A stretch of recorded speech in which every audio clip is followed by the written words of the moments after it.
Piso Bajo y...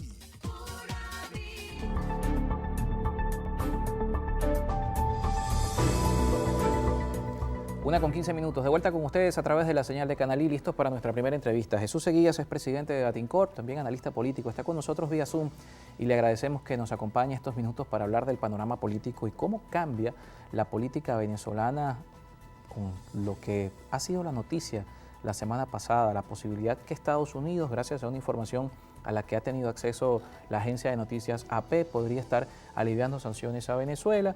El gobierno venezolano en distintas vocerías, desde su vicepresidencia ejecutiva hasta el Ejecutivo Nacional, han dicho que es una información que manejan, que se va a aliviar las sanciones al país. Vimos una fotografía de Gerardo Blay con Jorge Rodríguez planteando nuevamente la reactivación del diálogo. Quisiéramos comenzar esta entrevista conversando con Jesús Seguías.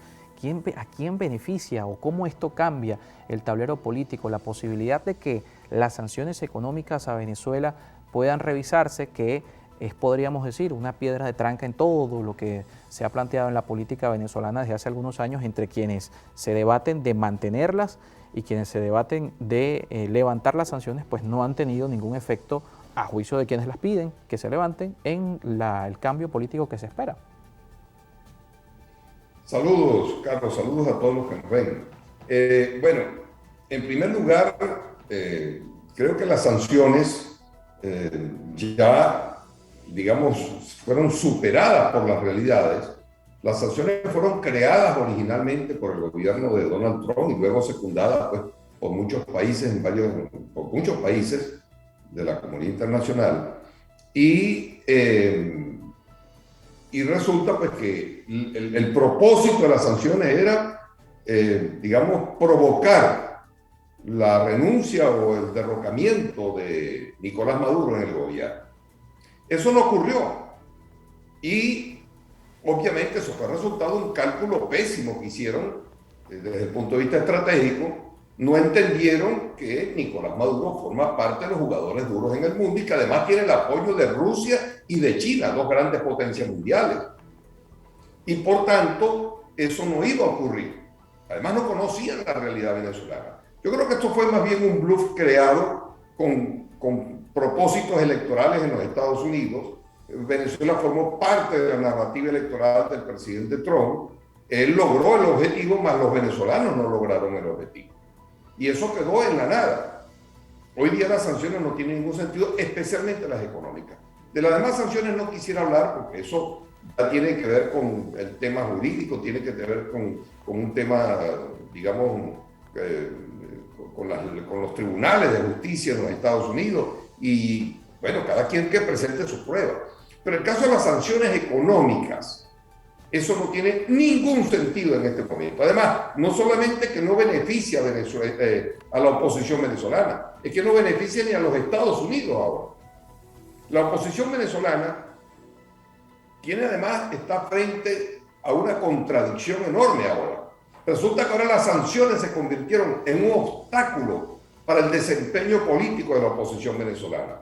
Y para los Estados Unidos también un obstáculo para lograr algunas acciones que necesitan, sobre todo en el campo energético, debido a la crisis que hay en Ucrania con Rusia.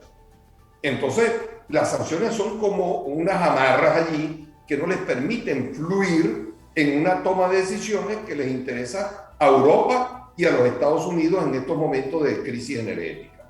Entonces, por parte de la oposición venezolana, las sanciones económicas contra la industria petrolera o contra la producción de petróleo en Venezuela, las sanciones, digamos, de carácter financiero, que también se convierten en un problema no solamente para PDVSA, por ejemplo, y para el gobierno, se convierte en un problema serio para los empresarios privados venezolanos que quieren reactivarse.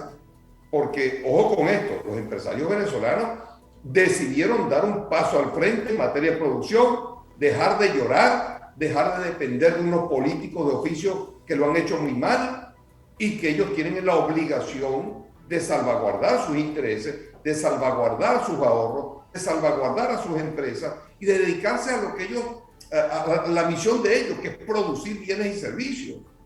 Entonces, los empresarios venezolanos, digamos, esa cantidad de emprendedores nuevos que hay en el país además, decidieron activarse pasándole por encima al estamento político.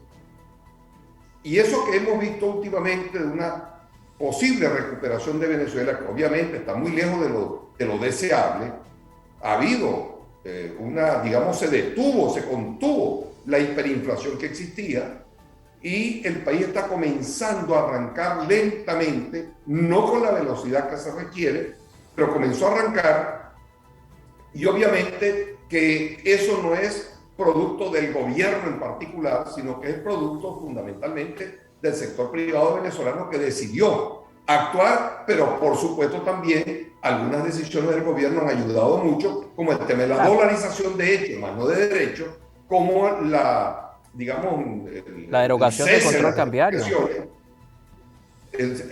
Perdón. La derogación del control cambiario, de la ley de ilícitos cambiarios.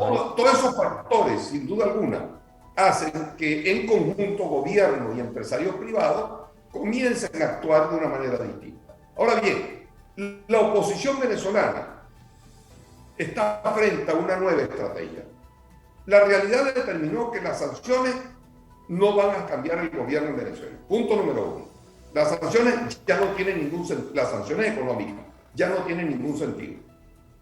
En segundo lugar, el desenlace de la crisis venezolana pasa por una negociación entre el gobierno y la oposición. Y donde las sanciones, en vez de ser una fuerza de presión para provocar, digamos, la caída del gobierno venezolano, ahora las sanciones tienen como propósito